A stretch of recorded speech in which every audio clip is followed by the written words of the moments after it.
a break. Well, joining me now is my panel, WA Opposition Leader Basil Zemplis and National Senator M.Canavan. Hi to both of you. Thank you very much for joining me on the show this evening. I want to start with some news this evening regarding the Liberals' position on net zero. Liberal MP Melissa McIntosh has conducted a survey in her electorate of Lindsay and found that 65% of respondents there said that they do not support net zero by 2050, 87% do not support net zero at any cost, and 68% oppose Labor's 2035 emissions reduction target. Now, she said in her letter, quote, "I made a commitment to my community that I wouldn't take a stand on net zero until I heard directly from them." Matt, she's yet to come out and make her position on net zero clear, but she said that she would take a position in line with her electorate. Her electorate's made their views pretty clear. Do you think we could possibly see another Liberal come out soon against net zero? Well, look, Danica, I know Melissa, she's a great local MP. That's why she's been re-elected a number of times, and she does represent a great part of our country. It's a part of our country that works very hard. They've often got to drive a long way or commute a long way to their jobs out in Western Sydney. I grew up in a similar area in Logan, south of Brisbane, and I love those people, and I know Melissa does too. And like a good representative, she is listening.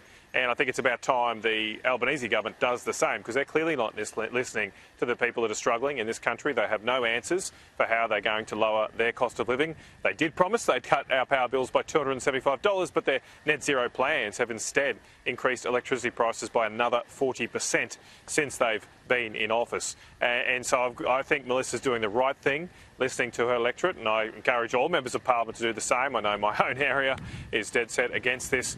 We saw a poll the other day which showed that of Liberal and National voters, they're massively against net zero. They massively want us to drop this policy by the tune of 54 to 24. And even in the broader electorate, support for net zero was net zero. It was a dead heat. And I think as more and more people see that the net zero emperor has no clothes, we're going to see a lot more opposition to it, a lot more results in line with what Melissa's found in her electorate in Western Sydney. Yeah, I mean, the results speak for themselves. 87% said that they are dead set against net zero at any cost. So, I mean, I'm curious to know what other electorates would think. Let's talk about that Fair Work Commission decision on working from home. Basil, I know that over in the West you've been really strong and really banging the drum for people to get back into the CBD. I mean, CBDs are dying because workers have not returned. Does this ruling make it even harder now to rebuild our cities? Potentially it does, and we know some capital cities are really struggling. We think of Melbourne, obviously. It's not the only problem it has, Melbourne. Obviously, crime has been a huge impediment to progress in the Victorian capital, but work from home is certainly part of it. As Lord Mayor, absolutely, I advocated strongly for people to return to the office because, after all, people are the lifeblood of any city. We understand that people want some flexibility, but there are some sectors that just don't lend themselves to flexibility. I certainly don't think it's necessarily particularly good for the culture of the workplace or the office, and it can be difficult for those hoping to progress their careers if they're not at work where the boss is and can get a sense of what is required. So whilst we understand some people do want flexibility, and that is important to build it in, not every sector can work from home, and not everybody can choose when they work from home. That won't work. No, I completely agree. I mean, I think it should be up to the employee and the employer to make that decision. It should not be up to a court to make it. But, Matt, it seems like this will make it even more impossible for businesses to bring staff back to the office without maybe risking a legal fight. Yeah, look, I'm going to take a different view on this, Danica, up here in Townsville, a town of 200,000 people. I think this decision affected someone in Sydney, a city of 5.5 million people. It's bad news for Westpac, this decision, but what's I suppose okay news for them is that in the last few months it's been revealed that Sydney median house prices are $1.7 million, and that means they're going to make a lot of money off the debt that so many young Australians have to take on to get into the housing market. One way we could solve that is by allowing people more, making some rules about it, making businesses, particularly big businesses like Westpac, allow people to be flexible and live up in a beautiful, this is a wonderful place here. Weather's amazing here tonight, but you've got to have a job. You've got to have a job to move to a place like this, so why don't we do that? And look, I've got a lot of time for the Financial Sector Union, to be honest. I've worked closely with them, particularly on the disgraceful behaviour of the big banks closing country bank branches. I haven't got a lot of sympathy for Westpac, so I'm on the side of the worker on this one. No, look, I don't have a lot of sympathy for Westpac either, but I have a lot of sympathy for employers around the country right now under very strict and harsh rules. But look, let's move on. Anthony Albanese is back in Australia from the US, and I've got to say, he can't even hide his hubris. He's given himself his own rock star welcome. He arrived at Sydney Airport this afternoon donning a T-shirt featuring English rock band Joy Division. It was on full display. There we go. We can see it on our screen now. I just think that this particular comment by Donald Trump has really gone to his head. Let's have a look. I think he's doing a really good job, and we've had a very good relationship. I don't want to compare one with the other, but I'll tell you, this one is, they really have a great Prime Minister. Basil, look, the hubris, it's on full display. I don't know what you think, but to me it was very obvious.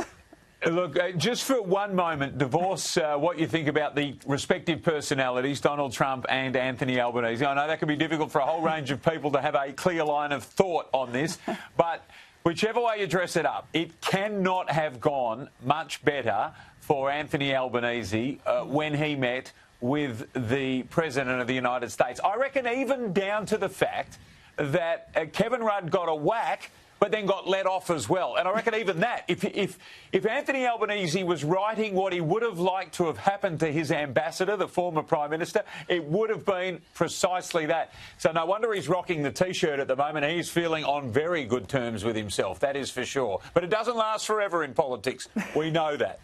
No, and also, of course, Parliament resumes next week, so he's going to have to face the music eventually, Matt. But what do you reckon? He's gone over there, he got the big pat on the back by the world's most important man. He's come back, he's got the rock and roll T-shirt on. Hubris? What do you think?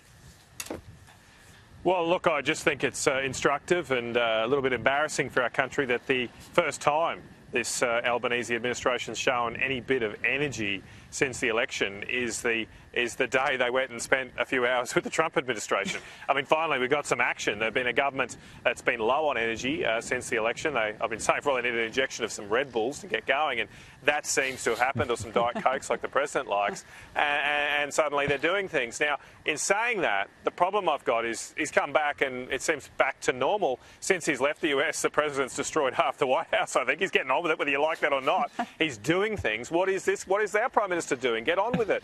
Because the best day of any agreement, any international agreement you do between two countries, the first day is the best day. It'll be the test. The test will be in a year's time. Whether he has actually got some rare earth projects going here, whether we still have 95% of some rare earths controlled by the Chinese Communist Party. I don't know. I'm a little bit more sceptical here, given this government's record, whether they can deliver on that. Focus a bit more on that before you show the hubris. Yeah, I completely agree. Well, Joy Division did sing Love Will Tear Us Apart, so, I mean, who knows what might happen from here on in. Now, look, I want to talk I think there's a lot of love between the two. I don't think so either. I think he's making it all up, seriously. Now, look, let's talk defence. Senior military brass have been told to delay projects and ground aircraft to plug a massive budget hole, and all this comes as AUKUS costs soar and Labor insists it's delivering a record boost to defence spending. Basil, look, it doesn't really fill you with much hope, does it, that Australia would be ready for war when you hear this? Huge project, AUKUS, we know that, and it's certainly important here in Western Australia, just south of Perth. But no, it doesn't, and we know what a huge hole that can leave in the budget. We're talking billions and billions of dollars, absolutely massive expenditure, and our preparedness and our ability to defend ourselves, it always has to be questioned at a time like this, and it's right that those questions are asked. The concern is over the size of those numbers and how we get ourselves into a position to be able to give our defence capabilities everything they need. Yeah, look, that's a fair call. Matt, what's your view? Should we be worried about this budget black hole? Well, it looks like here we're robbing Peter to pay Paul. I support the AUKUS agreement, but we have to recognise that most of the benefits of that agreement don't accrue to the 2040s and beyond when we start getting some of these AUKUS submarines. Clearly we face threats between now and then, and we can't be scrimping on our response to those threats by just investing in the submarines. So we've got to be careful here that AUKUS doesn't become a distraction from what are some of the detailed things we need to do. And in particular, I've said on this show before that Pete Hegseth wanted to work with us on guided missiles. He wanted to work with us on radar systems. And there's been zero response from the government about investing, co-investing with the United States on those. I thought we might get some details on that from this trip. But look, it's nice we all focused on Kevin Rudd there. But again, I want to see some real things being built. No, I completely agree. Fair point. Basil Zemplis, Matt Canavan, good to see you both. Thanks very much for joining me.